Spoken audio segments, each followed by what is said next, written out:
भारत के इस्लामिक प्रचारक जाकिर नाइक पिछले कुछ सालों से यहाँ मलेशिया में रह रहे हैं। भारत में वांटेड है और यहाँ मलेशिया की सरकार ने उन्हें पनाह दे रखी है। इस समय हम कुआलालंपुर के सिटी सेंटर में हैं और हम पता लगा रहे हैं कि जाकिर नाइक रहते कहाँ हैं। तो हम अपना सफ़र अब शुरू करते हैं। Good morning, how are you?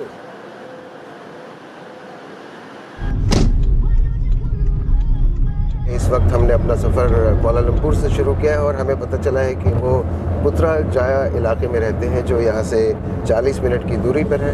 हम उनसे मिलने की कोशिश करेंगे। अगर वो हमसे नहीं मिलते हैं, उन्होंने ऑलरेडी हमें मना कर दिया है, लेकिन अगर वो नहीं मिलते हैं तो कम से कम हम आपको ये दिखा सकते हैं कि वो रहते कहाँ, क्या करते हैं और ये कि यहाँ के समाज ने उन्हें स्वीकार किया है या नहीं।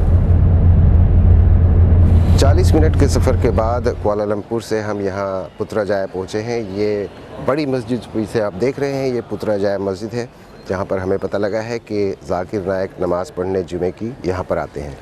कुछ समय अभी नमाज में बाकी है और हम उनका इंतज़ार कर रहे हैं। जाकिर नाइक अब मस्जिद के अंदर दाखिल हो रहे हैं। इस मस्जिद में वो अक्सर जुमे की नमाज़ पढ़ने आते हैं। ये मस्जिद हाई सिक्योरिटी जोन में है। पुत्रजाया मॉडर्न मलेशिया की राजधानी है। यहाँ पर सारी मिनिस्ट्रीज़ के दफ्तर हैं और इमारतें हैं। प्रधानमंत्री का भी दफ्तर यहीं है। यहाँ तो उनसे मिलना मुश्किल है। हम उनके घर जाकर उनसे मिलने की कोशिश करेंगे। अब नमाज शुरू होने वाली है।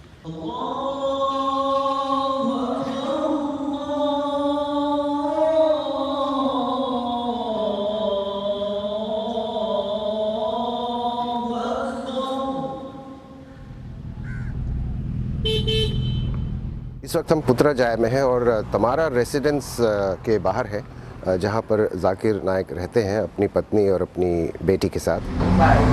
जुबैर अहमद। हम अंदर गए थे, सिक्योरिटी वालों ने हमें रोक दिया जाने से और हमसे ये कहा गया है कि हम थोड़ी देर में आए। कुछ घंटे बाद हमें अंदर बुलाया गया। जाकिर नाइक हमसे मिले, लेकिन उन्होंने हमसे ये कहकर बात करने से इनकार कर दिया कि उनका बीबीसी पर ट्रस्ट नहीं है। Zubair Ahmed, BBC, Putrajaya, Malaysia.